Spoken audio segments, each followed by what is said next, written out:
Hi everyone, Highlander here. Today we're going to be talking about the real money auction house and making money on the real money auction house. Diablo 3 has a really cool system where you can actually make the money you paid for the game back, and then you can keep making money after that.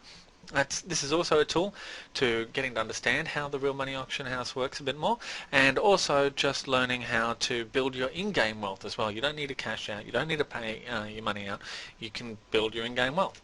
And keep in mind that whilst this strategy and this video is all about flipping items per se for the sake of flipping items is against the Blizzard Terms of Use. So don't do that. You might get your account banned, you'll lose the money you got attached to it. So we'll be flipping items. Flipping is just buying items and then selling them at a higher price for profit. But whilst we're going to be doing some of that, keep in mind, keep using it as you go, right? That's something that you can do. There's no problem with buying an item, using it for a time, and then selling it again, which is, effectively kind of renting it, except, you make money along the way if you do it right. Now, the core of this strategy is very basic, really fundamental stuff. It's buy low, sell high, right? But I'm going to put a bit of a twist on that and say buy low, sell fair, or just below fair. That's not as catchy. So buy low, sell fair. And what I'm going to do is step you through how I've done this and how I've made some money on the real money auction house, and how I've also built my in-game wealth as well, just in terms of improving the quality of my items and whatnot. Now, this isn't for everyone. It involves slow wins. It's not as cool as killing stuff. I find it's actually pretty fun. I like games with a market-based system, but yeah, not for everybody. And then, it also depends on your understanding of the game and the items that are going on at the time, and shifts in the different builds for people that are using. Also, what patches are coming up. These are all things that you need to be pretty well aware of. If you are all across these sort of things, then you can really take advantage of this. Now, why does this work? It works because the real money auction house is really inefficient. One, people can't buy and trade for the sake of buying and selling. So you're not allowed to use it as an investment, and as a result, people don't use it as an investment as much as they would.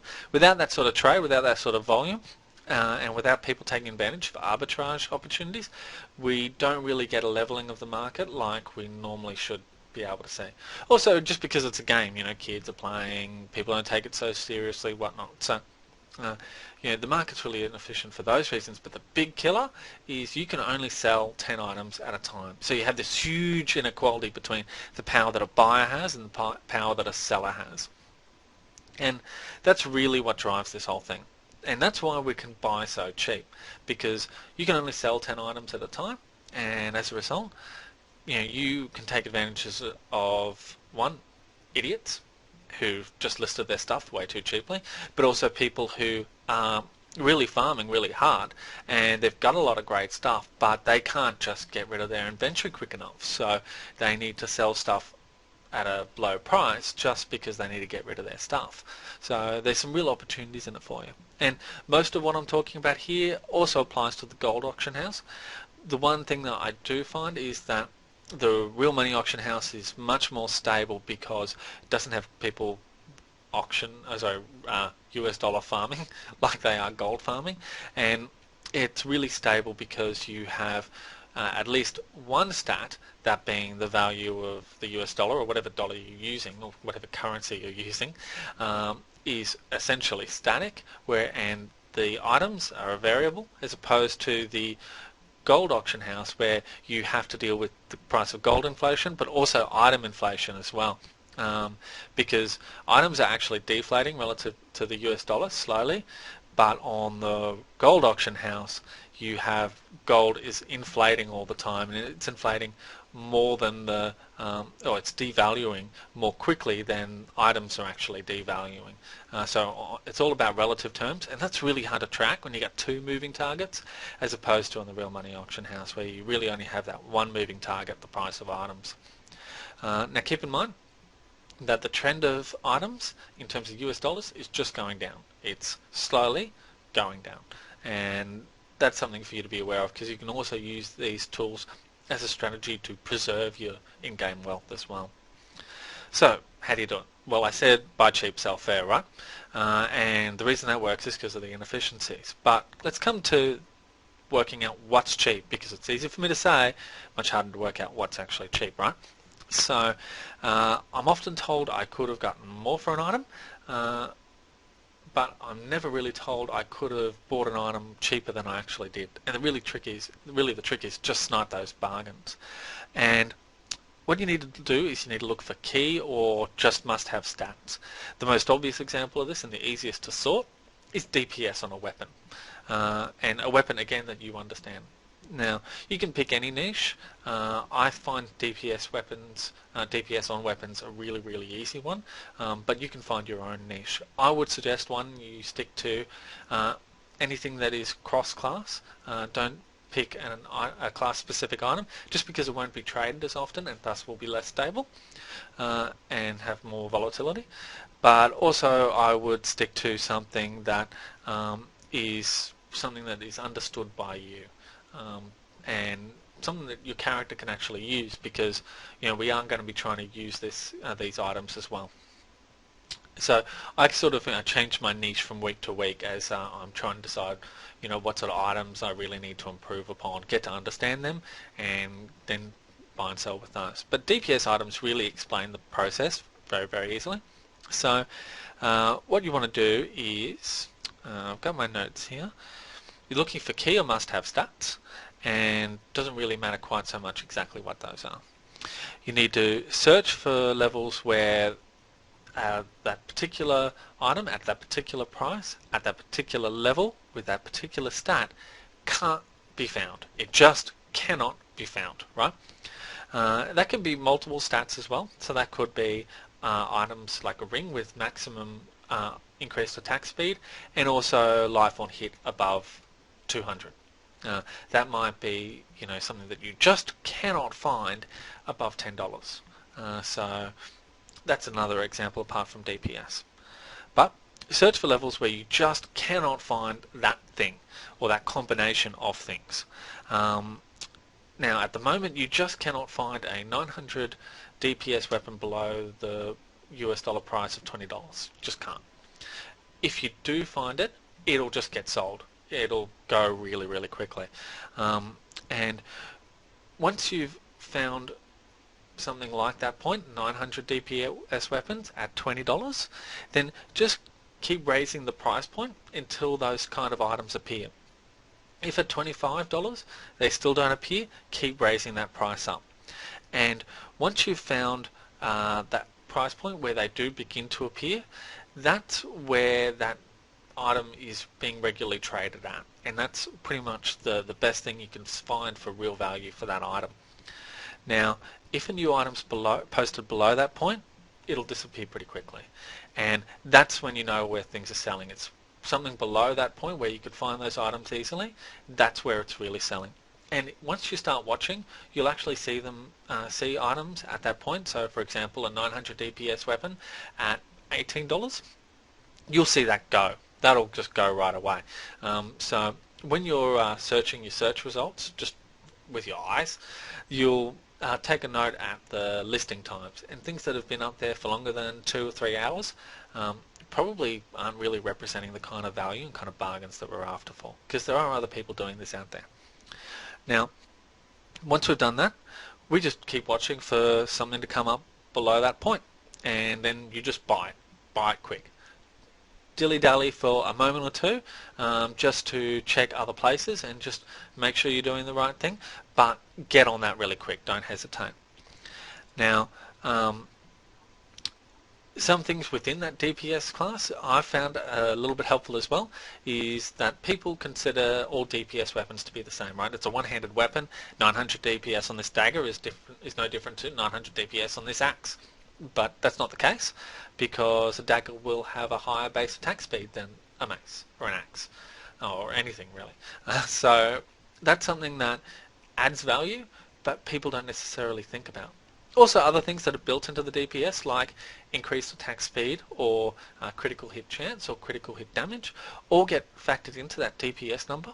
So some people assume that they're the same, but they're not. So you can pick up those ones and search within your DPS range for ones that have those extra stats and pick them up. They might be a bargain. Now, There's some other ones as well, like stats on items that are 1% below the maximum value, or 10 below the maximum value. If you're looking at something like intelligence or vitality or whatever, then that can also be a really good spot for bargains as well. But again, just stick to know what you know and really stick to what you plan to use, because that'll really help. And this is much easier if you're level 60 as well, because you'll have a better understanding of what people are using and what has value. Anything below level 60, you're going to need to do a lot of extra work just to keep on track of and keep in mind what's actually working. Now, next up is just keep checking. So you've worked out what's cheap, you do your bit of research and you find out what these key price points are for your little niche, and then you just keep watching it. I'll do runs and I'll check every time between an item run or a farming run. So that's what I do. I check on my lunch break at work sometimes, or I'll just check 20 minutes here, and if I've only got 20 minutes, I'll just spend on the auction house rather than trying to do part of a farming run. Now, one exception to the above is items that have no buyout price or really stupid high buyout price. That can be a really good source of bargains as well. Now, they're ones where, as opposed to being items that are valuable only listed in the last couple of hours being the best ones, they're ones that you want to watch for when their auction is nearly complete. So some people will list an item that might only be worth $20. They'll list it with a buyout price of $250 because they just don't know what it's worth, right? So they figure the market will do it for them, and whatever they get is whatever was kind of fair. But the thing that they've really done to themselves is they've made that item totally unsearchable, because people aren't looking for $250 900 DPS weapons, right? So you can take a look at that, and that one you're just going to have to search manually without a buyer price. Depends on how much time you get on your hands as well. So pretty much that's all you need to know. I've got a few other useful tips for you. One, always keep in mind that your items are your stock. They're your inventory, so always keep them working for you. And what I do is I'm always really mindful that I don't play that much, and my items are devaluing every day in terms of real money value. They're getting less valuable every day. So if I'm not going to play for a week, then I'll list my whole inventory. I'll list all my items, and I'll list them in that case at a pretty sound price, quite a fair price, or maybe just a little bit higher than fair in that case. And some will sell and some won't, and I'll come back a week later and then I'll just rebuy with what I've got, and that way because I've converted the value of my items to US dollars, they haven't really devalued so much. Now, another trick I would suggest is to use your BattleNet balance as opposed to linking your account to PayPal right away anyways. Now, the reason for this is because, one, you won't pay sales fees. You won't pay the taxes and fees that are associated with it. You'll just pay that $1 fee. Now, that means you can't cash out, right? But I've got one little theory. I think that I doubt that Blizzard are going to be watching people that are turning over BattleNet balance quite so much. And so I think people that are cashing out to PayPal are really the ones that would target with using their BattleNet account as an investment. But also, you can always cash out any time you like. You just need to flip your items one more time.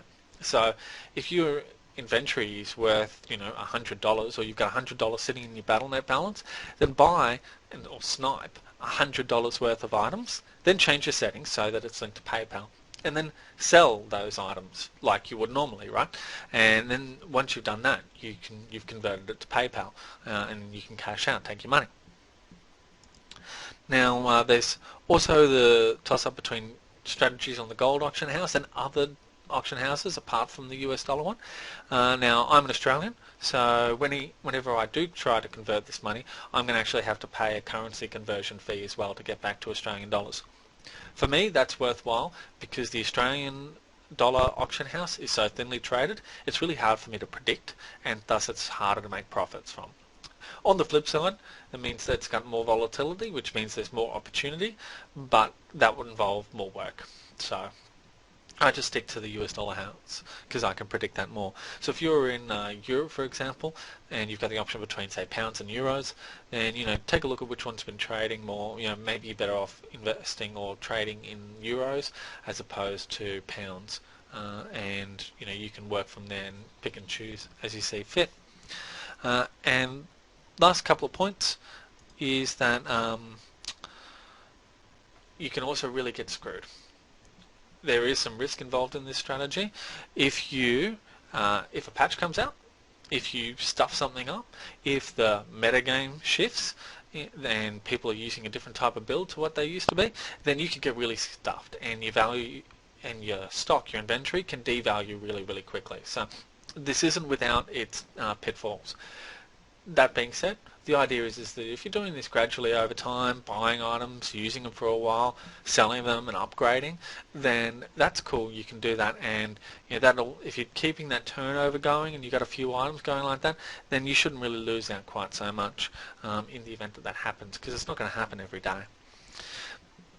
Now, don't hesitate to list your items if you're not going to use them for a few days. Definitely use your BattleNet balance until you're ready to cash out, and then you're going to need to just flip one more time to get your money out through PayPal. Try to keep your transactions regular and small, as opposed to really big and infrequent. Items that are trading around the $100 to $250 mark aren't trading as frequently. So again, they've got that greater volatility, but people are researching those more as well. Maybe not so much just after the auction house came out, but it's definitely more so the case now. So you're going to have a much better chance at flipping items in that $5 to $50 range, at least at the moment. Also keep in mind that there are some fees involved. You do have a $1 fee in the Real Money Auction House, as opposed to a 15% fee in the Gold Auction House. Of course, you're paying it in gold, but you are losing some value there as well. So sometimes if you're looking at really small stuff, you might be better off using the Gold Auction House, because at the end of the day, the fee's actually lower. There's a couple of other bummers as well, like, for example, your wealth will be split because you've now got gold and you've got US dollars. So if you had 2 million gold and you've got $10, you might see something for 4 million gold that you might have wanted, but you can't, because all your wealth is split up across these two auction houses. So that's a bit of a bummer, but I think you more than make that up in terms of greater understanding of the auction house itself. Other than that, guys, please let me know what you think. Let me know if you've had any successes. I'll show you a couple of quick ones here for me.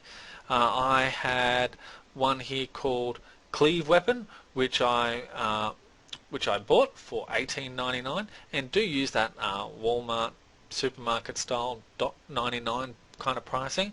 It's proven, so why not use it? If all the big retailers are using it, it's probably a good idea for you too. And I also purchased a couple of days later these Grievous Stranglers. I got them for $11.